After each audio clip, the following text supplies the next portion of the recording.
Peter chapter 5 verse 8. Be alert and of sober mind. Your enemy, the devil, prowls around like a roaring lion looking for someone to devour. Maligayang araw sa ating lahat. Ako si Rodjan M. Lumbang. Ito ang aking daily devotion para sa araw na ito.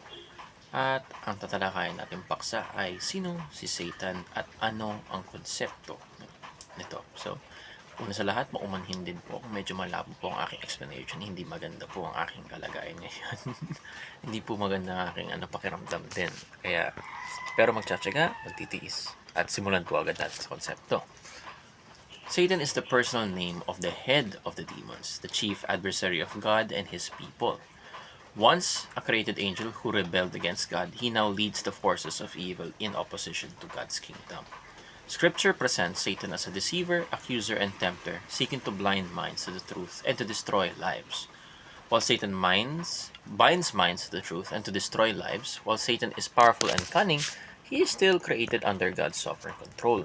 His defeat was secured at the cross, and his final judgment is certain. Believers, though called to resist him, do so from the position of Christ's victory. Okay. Dumako po agad tayo sa ating mga katuruan. Una, Satan is personal and not a mere symbol of evil.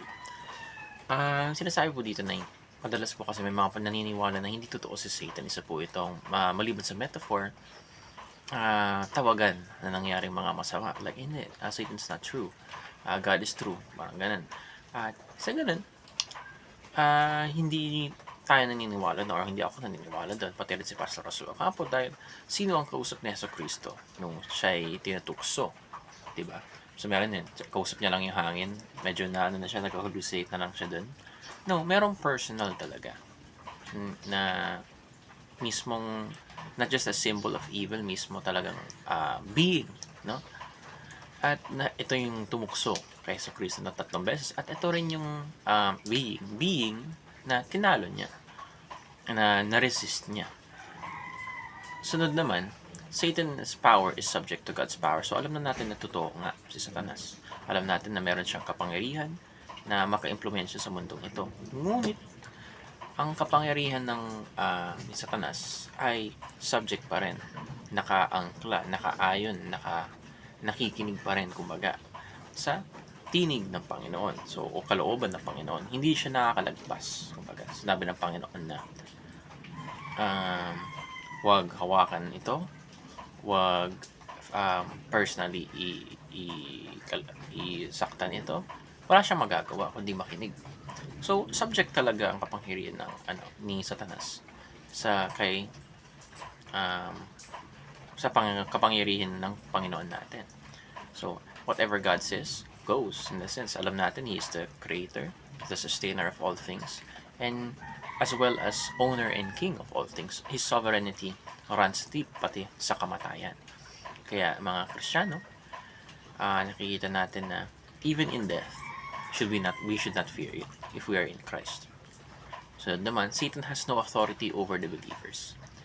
Na walang kapangyarihan si Satanas sa mga totoong mananampalataya, na dahil si Jesucristo mismo ang nagbigay ng mga blessings, or nagsabi sa atin, sa akin, naalala ko, na tayo mismo ang maglilid, tayo mismo ang mabibless, at tayo rin ang may magre-resist po kay Satanas. So Satan has no authority over the believers. Satan's power is subject to God's power. Yun lang. Alahanin natin pong tatlong ito na bilang mananampalataya, walang karapatan, walang kapangyarihan si Satanas sa buhay natin o mangyayari sa atin na hindi pinahihintulutan ng Panginoon. Yun lamang. Salamat po sa pakikinig. Sana meron po kayong napulot na aral o natuhan sa aking daily devotion sa araw na ito. Yun lamang. Magandang umaga muli at mabuhay.